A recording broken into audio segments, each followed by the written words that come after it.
Donor egg IVF. ఇది ఎవరిలో suggest చేస్తారు, దీని ఇండికేషన్ ఏంటి అని మనం చూసినట్టయితే, కొంతమంది ఆడవాళ్ళలో ఏజ్ వల్ల ఎగ్ నెంబర్స్ సివియర్గా తగ్గిపోవడం అనేది జరుగుతూ ఉంటుంది అనమాట.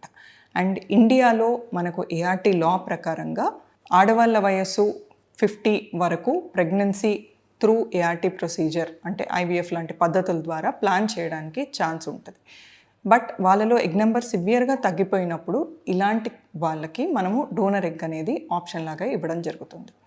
అలా కాకుండా కొంతమందికి పుట్టుకతోనే అండాశయాల్లో ఎగ్స్ ఉండకపోవడం అనేది కూడా కండిషన్ మనం చూస్తూ ఉంటాం అన్నమాట.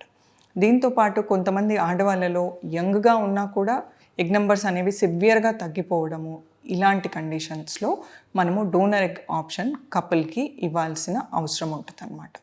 సో ఇవే కాకుండా మరి ఇంకా ఎలాంటి కండిషన్స్లో డోనర్ ఎగ్ ఐవీఎఫ్ సజెస్ట్ చేస్తారు అని మనం చూసినట్టయితే, ఎప్పుడైతే వాళ్ళు వాళ్ళ ఎగ్స్ ద్వారా మల్టిపల్ ఐవీఎఫ్ సైకిల్స్ ట్రై చేసి ఎగ్ క్వాలిటీలో సివియర్ ఇష్యూ ఉండడం వల్ల మనకు ఎంబ్రియో ఫామ్ అవ్వకపోవడము, ఇలాంటి ఇష్యూస్ ఉన్న కపుల్స్, అండ్ ఆడవాళ్ళలో స్పెసిఫిక్గా జెనెటిక్ కండిషన్ ఒకటి ఐడెంటిఫై అయ్యి ఆ జెనెటిక్ కండిషన్ అనేది బేబీకి ట్రాన్స్మిట్ అయ్యే రిస్క్ ఎక్కువగా ఉంది అన్నప్పుడు అలాంటి కపుల్స్కి కూడా మనము డోనర్ ఎగ్ ఐవీఎఫ్ అనేది ఆప్షన్ లాగా ఇవ్వడం జరుగుతుంది. సో ఈ కపుల్స్ ఎవరైతే ఉంటారో వీళ్ళు ఐవీఎఫ్ పద్ధతి ద్వారా డోనర్ ఎగ్ ద్వారా ప్రెగ్నెన్సీ పొందడానికి ఛాన్సెస్ ఉంటాయి. Thank you.